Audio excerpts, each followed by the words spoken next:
Hello students, study medium channel में आपका स्वागत है। अगर आप पैरामेडिकल की तैयारी कर रहे हो तो आपके लिए ये वीडियो बहुत ही इंपॉर्टेंट। इसमें आपको पिछले 10 साल के GK, Hindi, English, physics, chemistry, biology के सारे क्वेश्चंस देखने को मिल जाएंगे।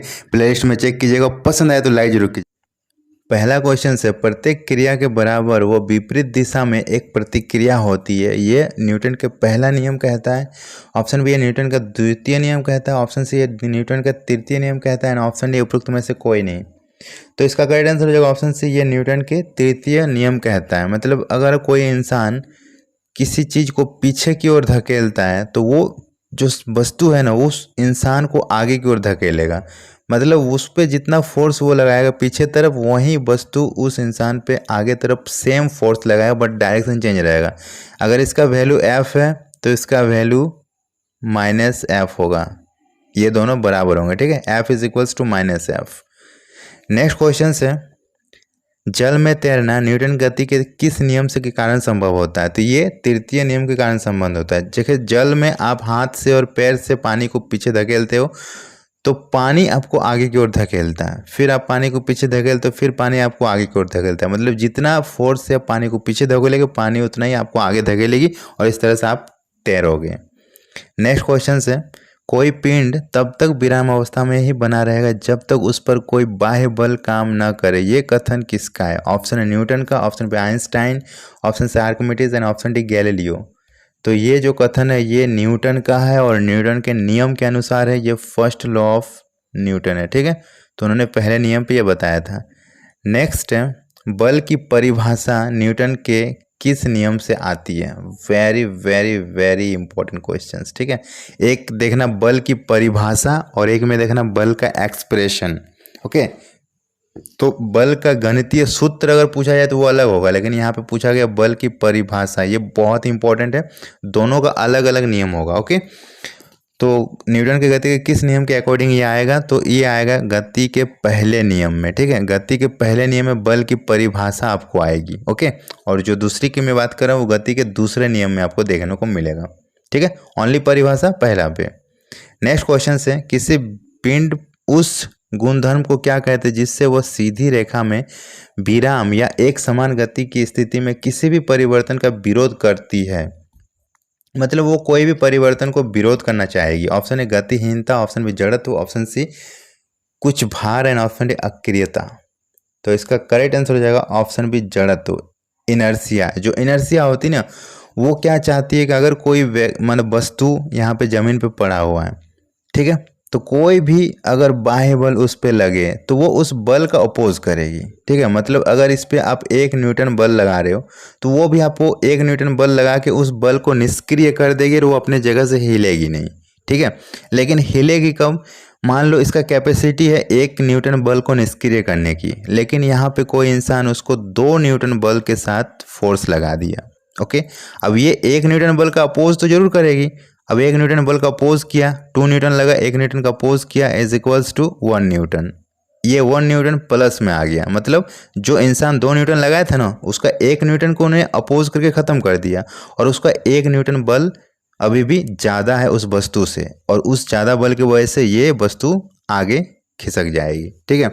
और अगर उस इंसान का बल इस वस्तु से कम होगा तो वो हिलेगी भी नहीं। इसी को बोला जाता है जड़त्व। नेक्स्ट क्वेश्चन से, न्यूटन के पहले नियम को क्या कहते हैं? तो न्यूटन के पहले नियम को ही जड़त्व का नियम बोला जाता है। इसी के अकॉर्डिंग ऐसा होता है, ओके। नेक्स्ट क्वेश्चन से, गाड़ी खींचता हुआ घोड़ा किस बल के कारण आगे बढ़ता है? गाड़ी द्वारा घोड़े पर आरोपित बल, ऑप्शन बी घोड़े द्वारा गाड़ी पर आरोपित बल, ऑप्शन सी घोड़े द्वारा अपने पैरों से पृथ्वी पर आरोपित बल, एंड ऑप्शन डी पृथ्वी द्वारा घोड़े के पैरों पर आरोपित बल। बहुत अच्छा क्वेश्चन है। तो इसका करेक्ट आंसर हो जाएगा ऑप्शन डी पृथ्वी द्वारा घोड़े के पैरों पर आरोपित बल। घोड़ा आगे कैसे बढ़ता है? घोड़ा आगे कैसे बढ़ता है? तो घोड़ा खुद से आगे नहीं बढ़ता है, घोड़ा खुद से पृथ्वी को पीछे धकेलता है। वो तो ऑपोजिट चलता है, वो पृथ्वी को पीछे की ओर धकेलता है, बदले में पृथ्वी घोड़े को पैर को ना आगे की ओर धकेलेगा और इस वजह से घोड़ा आगे बढ़ेगा, ठीक है। तो घोड़ा कभी आगे नहीं बढ़ता, पृथ्वी उसको आगे बढ़ाती है। नेक्स्ट क्वेश्चन से, चलती हुई बस जब अचानक से ब्रेक लगाती है तो उसमें बैठे हुए यात्री आगे की दिशा में गिर जाते हैं, झटका लग जाता है। ये किसके द्वारा समझाया जा सकता है? ऑप्शन ए सापेक्षता का सिद्धांत, ऑप्शन बी न्यूटन्स का फर्स्ट नियम, ऑप्शन सी न्यूटन्स का सेकंड नियम एंड ऑप्शन डी न्यूटन का थर्ड नियम।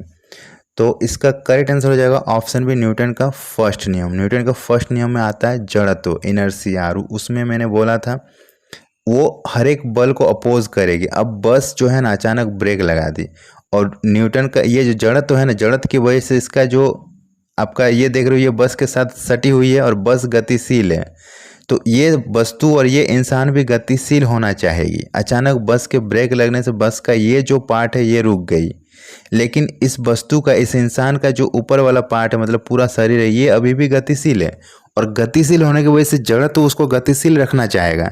लेकिन उसको गतिशील रखने के लिए जितना बल चाहिए, मान लो 2 न्यूटन चाहिए, उससे ज़्यादा वो बस ब्रेक लगा के उसको पकड़ने में लगा दिया। मतलब ये इसको भगाने में 2 न्यूटन लगा रहा है और बस उसको पकड़ने में मान लो 10 न्यूटन लगा दिया। तो इसका मतलब क्या होगा, 8 न्यूटन का बल ज़्यादा लग गया उस बस के द्वारा उस इंसान पे, और इसलिए उस इंसान को ज़बरदस्ती रोक दिया गया, और रोकने की वजह से वो आगे की ओर झटका लग गया उसको, ठीक है, क्योंकि उसको 2 न्यूटन बल के झटका लगेगा। नीचे 10 न्यूटन, ऊपर 2 न्यूटन, तो 10 न्यूटन उसको पकड़ के रखा था। आप तो देखना नीचे से कभी हिलोगे नहीं, आप उसको पकड़ के रखेगा, लेकिन 2 न्यूटन का आगे की ओर आपको झटका लग जाएगा। नेक्स्ट क्वेश्चन से, रॉकेट किस कार्य प्रणाली के सिद्धांत पर काम करती है? न्यूटन का तृतीय नियम, न्यूटन का प्रथम नियम, न्यूटन का द्वितीय नियम, या फिर आर्किमिडीज सिद्धांत? तो इसका करेक्ट आंसर हो जाएगा ऑप्शन है न्यूटन का तृतीय नियम। रॉकेट में क्या होता है, रॉकेट में क्या होता है, बहुत सारे फ्यूल भरा होता है, ठीक है, बहुत सारे फ्यूल भरा होता है, और ये जो फ्यूल है ना जलती है तो वो इस तरफ प्रेशर लगाती है। फ्यूल जो है ना जल के नीचे की ओर प्रेशर लगाती है। वो जो फ्यूल जब जलती है, हाइड्रोजन जो भी होती है, वो रॉकेट को नीचे की ओर धक्का लगाती है, नीचे की ओर प्रेशर लगाती है। इस वजह से एक प्रेशर ऊपर की ओर लगता है, न्यूटन का तीसरा नियम के अकॉर्डिंग वो नीचे की ओर लगाती है, वो उसको ऊपर की ओर लगाती है, इस वजह से रॉकेट ऊपर जाता है। और दूसरा रीजन क्या है, रॉकेट जब स्टार्टिंग में रहता है तो वो बहुत भारी रहता है, क्योंकि उसमें फ्यूल भरा हुआ रहता है, ठीक है, इसका वेट बहुत ज़्यादा है। अब धीरे धीरे इसका वेट घटते जाएगा, फ्यूल जलते जाएगा, वेट घटते जाएगा, और वेट घटते जाएगा तो ये हल्का होती जाएगी और हल्का होती जाएगी। तो ये 1 न्यूटन बल नीचे की ओर लगा रही है तो वेटेड के साथ, और ये जब इसको ऊपर की ओर लगाएगी 1 न्यूटन, तब इसका वेट हल्का हो जाएगा, इस वजह से वो ज़्यादा इफेक्टिव होगा, और जितना वो नीचे धकेलेगी ना उससे कहीं ज़्यादा वो ऊपर भागेगी। इस तरह से रॉकेट बहुत ही स्पीड आगे भागती है। और जेट इंजन में क्या होता है, उतना स्पीड नहीं होता रॉकेट के अकॉर्डिंग, क्योंकि उसमें वेट घटता नहीं है। ओके, नेक्स्ट क्वेश्चन से, अश्व यदि एकाएक चलना प्रारंभ कर दे तो अश्वारोही को गिरने की आशंका होती है। यह भी हमारा किसकी वजह से होता है, जड़त्व के वजह से होता है। लेकिन जड़त्व भी आपको चूज करना है कौन सा जड़त्व, तो ऑप्शन के अकॉर्डिंग विश्राम जड़त्व, ठीक है, विश्राम जड़त्व की वजह से होता है, क्योंकि वो इंसान विश्राम अवस्था में जड़त्व में उसको पकड़ी हुई है, और अचानक चलने से विश्राम जड़त्व उसको झटका देकर आगे गिरा सकती है। नेक्स्ट क्वेश्चन, क्रिकेट का एक खिलाड़ी तेजी से आती हुई बॉल को अपने हाथों को पकड़ के पीछे की ओर खींचता है। ऐसा क्यों करता है, तो बॉल जैसे ही खिलाड़ी के हाथ में आई वो डायरेक्टली वहाँ पे उसको रुका देगा, लेकिन अगर वो ऐसा करेगा तो उसके हाथों में चोट लग जाएगी। वो क्या करेगा, उसको पकड़ के हाथ को थोड़ा नीचे या पीछे की तरफ ले जाएगा। इससे मतलब किस से बचा जा सकता है, तो ऑप्शन है बॉल विश्राम की स्थिति में आ सकती है, ऑप्शन में बॉल त्वरित स्थिति में रह सकती है, ऑप्शन सी हो सकता है कि उसे कम बल लगाने की आवश्यकता हो, एंड ऑप्शन डी हो सकता है कि उसे अधिक बल लगाने की आवश्यकता हो। तो इसका करेक्ट आंसर हो जाएगा ऑप्शन ए, बल विश्राम की स्थिति में आ सकती है। मतलब देखो बल जो आ रही है उसके हाथ में, वो तो गतिशील अवस्था में, और अचानक उसको रोक दिया गया, तो बल में जो इनर्शिया, जो जड़त्व लगी है, वो जड़त्व क्या करेगा, उसको तो गतिशील रखने की कोशिश करेगी, उसको तो नीचे की ओर भगाने की कोशिश करेगी। लेकिन हाथ उसको अचानक रोक दिया तो हाथ को क्या करना पड़ेगा, उस बल के द्वारा लगाया गया फोर्स से ज़्यादा फोर्स लगाना पड़ेगा, इस वजह से आपके हाथ में झटका लग सकती है। तो इंसान क्या करता है, इसको पकड़ के और फिर इसको ना जितना दूर इसका इनर्शिया, जड़त्व का जितना दूर इसका कैपेसिटी है, यहाँ तक जाने की कैपेसिटी है, तो वो हाथ को, उस बॉल को पकड़ के हाथ को यहाँ तक ले आता है, मतलब उसको उसके जड़त्व तक ले जाता है और उसको सेटिस्फाइड कर देता है। चलो आपको यहाँ तक जाना है तो मैंने आपको यहाँ तक ले आया, और उसका जो जड़त्व यहाँ पे आके 0 हो जाती है, और फिर बल विश्राम अवस्था में आ जाती है और रुक जाती है और झटका भी नहीं लगता है। नेक्स्ट क्वेश्चन से, बल गुणनफल है किसका, ऑप्शन है द्रव्यमान और वेग का, ऑप्शन बी द्रव्यमान और त्वरण का, ऑप्शन सी भार और वेग का, एंड ऑप्शन डी भार और त्वरण का। तो इसका करेक्ट आंसर हो जाएगा ऑप्शन बी, द्रव्यमान और त्वरण का, ठीक है। बल जो होते हैं वो F होते हैं, फोर्स होते हैं, और ये जो होते हैं ना M इंटू ए होते हैं, ठीक है। M इंटू ए क्यों होते हैं? तो इसको अगर हम फाइंड आउट करने के लिए क्या करेंगे, फोर्स जो होता है वो डायरेक्टली प्रोपोर्शनल टू होता है त्वरण का, एक्सेलरेशन का, डायरेक्टली प्रोपोर्शनल होता है।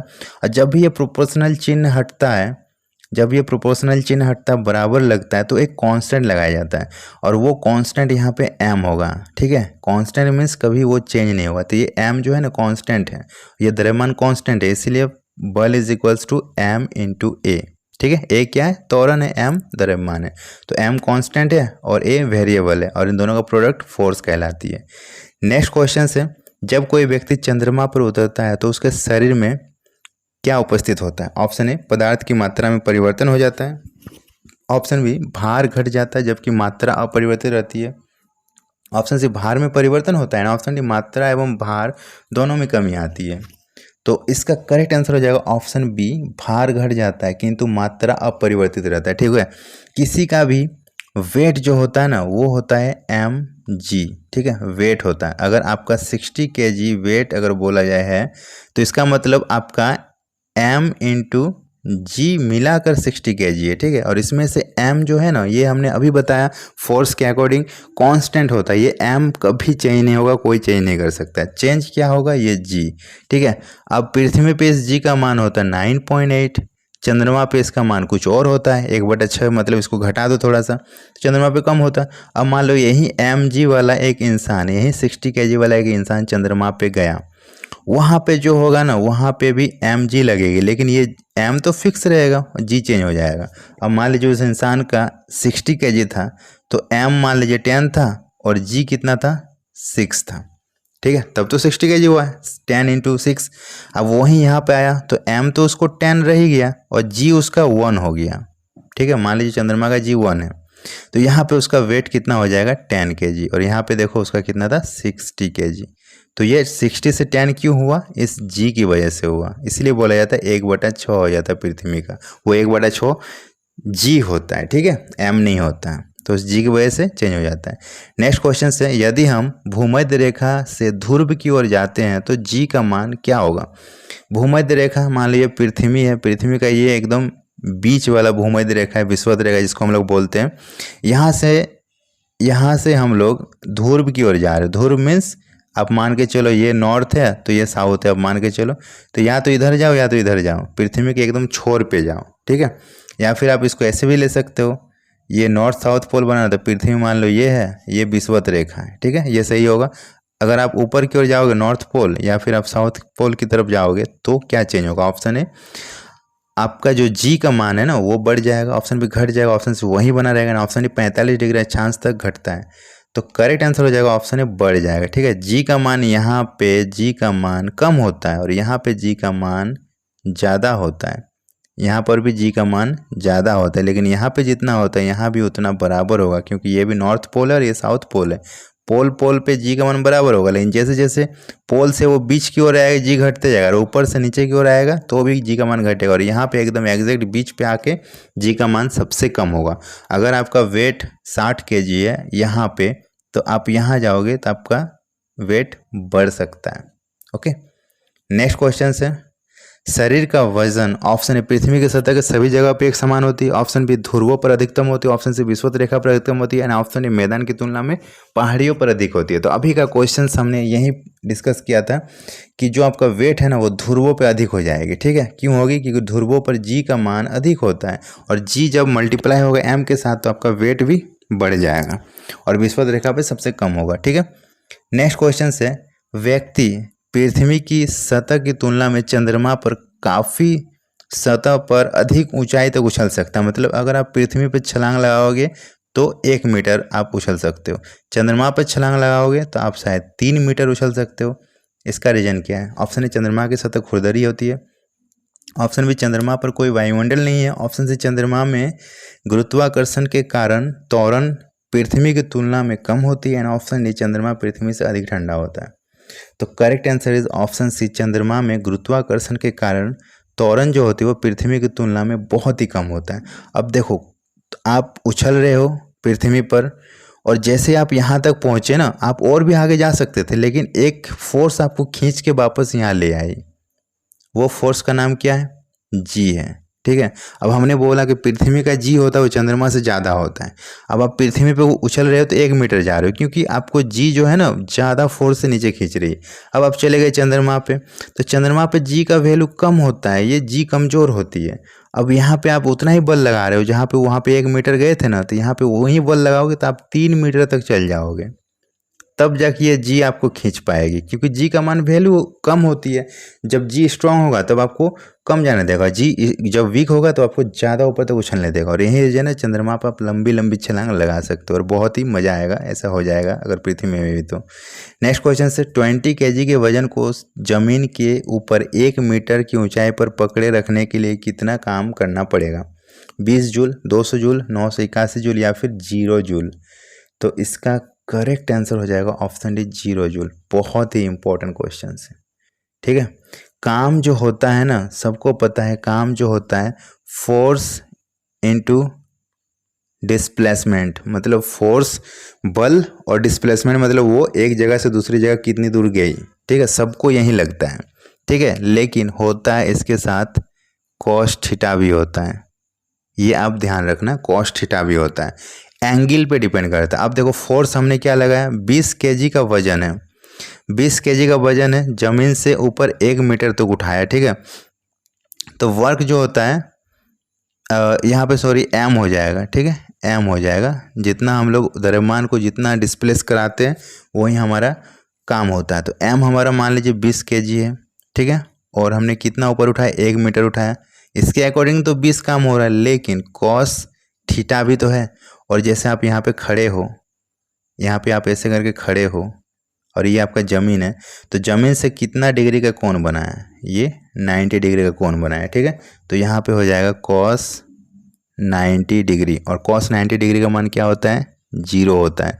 और 0 जब सबसे गुना होगा तो आंसर इज 0, और इसलिए आपका काम शून्य हो जाएगा। ठीक है, तो वर्क जो होता है ना वो m इंटू डी होता है। ठीक है, इसको आप ध्यान रखना, जितना भी आप वजन को जितना भी दूर आप ले जाओगे और उसका बीच का जो एंगल है, तीनों को मल्टीप्लाई कर दोगे आपको काम मिल जाएगा, और यहाँ 0 हो रहा है।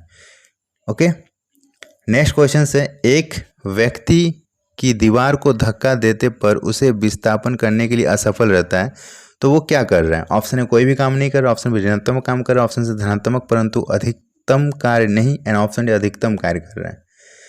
तो इसका करेक्ट आंसर हो जाएगा कोई भी काम नहीं कर रहा है। ठीक है, मान लो ये कोई दीवार है, एक इंसान इसको ऐसे करके धक्का दे रहा है, लेकिन ये दीवार यहाँ से हिल रही है, नहीं हिल रही। क्यों? क्योंकि ये जो इंसान है इस दीवार को मान लो 2 न्यूटन फोर्स के साथ धक्का दे रहा है, लेकिन ये दीवार जो है ना, ये दीवार इस इंसान को भी धक्का लगाएगा according to Newton's third law, और वो जो है ना इससे ज़्यादा फोर्स लगा रही है, पहली बात वो। और according two of Newton's first law, उसमें क्या होता है, इनर्सिया होता है, जड़त्व होता है, जड़त्व भी अपोज करती है। तो ये 2 न्यूटन्स लगा रही है, तो ये क्या करेगी, उससे ज़्यादा न्यूटन्स इसके पास है, ये बहुत ज़्यादा स्ट्रॉन्ग है, इस इंसान से ये दीवार बहुत ज़्यादा स्ट्रॉन्ग है। तो ये दीवार के पास ना 10 न्यूटन प्लस फोर्स है, ये 2 न्यूटन लगाया, उसको वो माइनस कर दिया, अब 8 न्यूटन उसके पास एक्स्ट्रा बच गया दीवार के पास, इसलिए वो जीत गया और वो वहाँ से हिला भी नहीं। इस इंसान को इस दीवार को धकेलने के लिए इस दीवार से ज़्यादा फोर्स लगाना पड़ेगा, तब जाके ये दीवार धकलाएगा, नहीं तो वो दीवार वहीं पे टिका रहेगा। नेक्स्ट क्वेश्चन से, पहाड़ी पर चढ़ता हुआ एक व्यक्ति आगे की ओर झुक जाता है, क्यों? तेज चल सके, फिसलने की संभावना कम हो जाए, या फिर शक्ति संरक्षण हेतु, या फिर स्थायित्व बढ़ाने के लिए? तो करेक्ट आंसर हो जाएगा ऑप्शन डी, स्थायित्व बढ़ाने के लिए। ठीक है, जब भी कोई व्यक्ति ऊपर की ओर चढ़ता है, जैसे आप इंसान नॉर्मल ऐसे चल रहे हो तो ये 90 डिग्री हो रहा है। ठीक है, तो आप सीधा चल रहे हो, जब आप पहाड़ पे चढ़ोगे तो आपका जो शरीर है ना वो झुक जाएगा। अब आप देखो यहाँ पे 60 डिग्री बन रही है, तो यहाँ पे 90 डिग्री आप चल रहे हो, तो गुरुत्वीय जो केंद्र बिंदु है वो आपके बीचों बीच है, और बीचों बीच ही रहना चाहिए।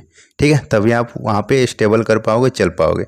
अब यहाँ आप झुक गए हो, तो वो बीच में नहीं है, वो बीच में नहीं है, वो क्या हो रहा है ना, वो थोड़ा सा अंदर की ओर झुक जा रहा है, जैसे झुकने की वजह से वो आपका गुरुत्व पॉइंट है वो थोड़ा नीचे आ जा रहा है। तो इसको बीच में करने के लिए क्या करना पड़ेगा, जैसे आप यहाँ पे खड़े हो तो उसको बीच के में करने के लिए आप क्या करोगे, उसको थोड़ा सा झुक जाओगे, और झुक जाओगे तो वो क्या हो जाएगा, थोड़ा ऊपर चल जाएगा, और वो जो पॉइंट है ना मिडिल पे मेंटेन रहेगा। ठीक है, जैसे आप यहाँ पे सीधा चलोगे तो आपका मान लीजिए कोई पहाड़ है ऐसे, और यहाँ भी आप ऐसे सीधा चलोगे, ऐसे सीधा चलोगे तो गुरुत्वीय त्वरण बीच में नहीं होगा, वो थोड़ा नीचे आ जाएगा, थोड़ा नीचे आ जाएगा, और इस वजह से क्या होगा, आप ऐसे गिर जाओगे। ठीक है, तो उसको बीच में करने के लिए आप ऐसे झुक जाते हो ताकि वो बीच में आ जाए और फिर आप आसानी से चढ़ पाओ।